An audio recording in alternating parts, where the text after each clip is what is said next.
La gracia es un regalo sin costo para el que la recibe, por lo tanto es gratuita, y para que pudiera ser manifestada tenía que ser enviada primero la ley. Por eso el texto bíblico dice: pero la ley se introdujo para que el pecado abundase, mas cuando el pecado abundó, sobreabundó la gracia. Romanos capítulo 5 y versículo 20.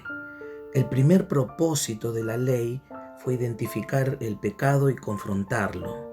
Luego lo acusaría de tal manera que el ser humano tendría que buscar a quien pudiera darle libertad.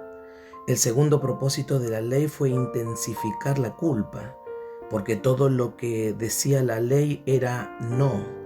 Declaraba lo que se necesitaba para cumplir con los requisitos de la justicia de Dios, pero no tenía provisión para poderlos cumplir, porque en sí misma la ley es incapaz de justificar al pecador.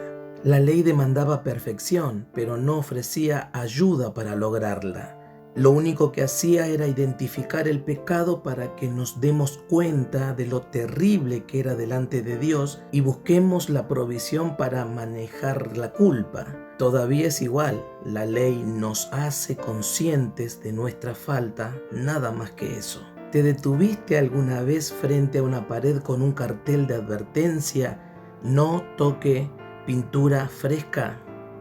Nunca antes habías visto ese muro, ni hubieras notado siquiera la pintura. Tal vez pasaste por ese lugar, pero cuando pusieron el cartel de advertencia y lo leíste, algo se te despertó, la curiosidad.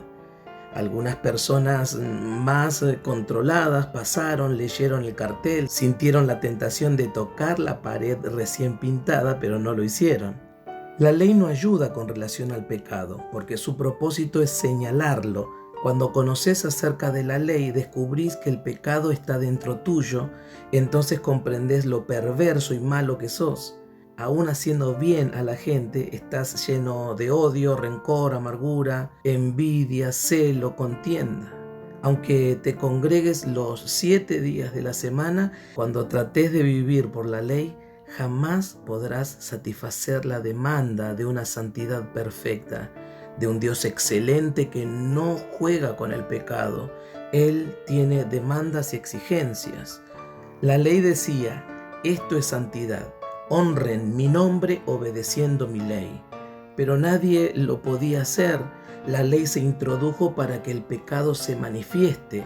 Entonces, cuando el pecado abundó, la esperanza era que la gracia sobreabundara. Aunque el pecado se podía medir, la gracia no.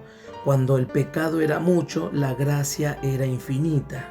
Cuando el pecado juzgaba, la gracia decía: estás justificado porque creíste en lo que Dios proveyó a través de la persona de Jesucristo. Cuando el pecado condenaba, la ley juzgaba. Cuando el pecado acusaba, la gracia bendecía. La gracia excedió las expectativas naturales. Hasta que no entendamos el significado y propósito de la gracia, seremos un juguete del mismo infierno. El diablo va a jugar con nuestra mente, con nuestro pasado, con lo que hicimos hace más de 20 años atrás. El enemigo nos acusará y nos culpará.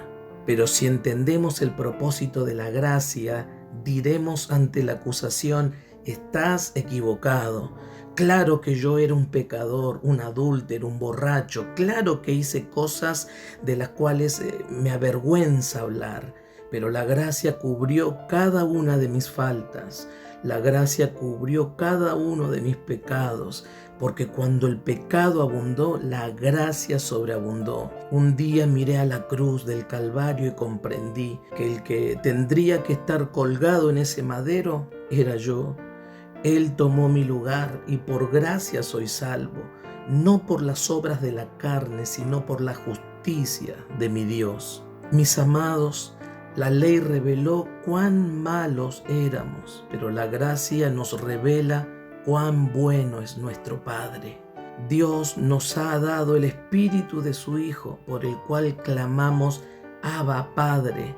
Moisés no pudo decirlo, ni Isaías ni José tampoco, ya que el término más cercano y afectuoso que pudieron decirle a Dios fue Jehová. Moisés, Abraham y Adán desearían estar en la dimensión que estamos viviendo nosotros hoy.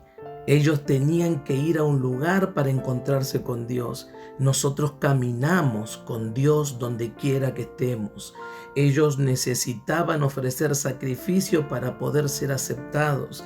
Nosotros no tenemos que esperar por el sacrificio, porque Cristo murió una vez y para siempre, y en aquella muerte perfeccionó a todos los que creen en su justicia para siempre. Nosotros fuimos justificados. La perfección que Cristo manifestó es la misma que nos ha sido imputada. Cuando Dios mira nuestra vida, no nos ve a nosotros, ve a Jesús.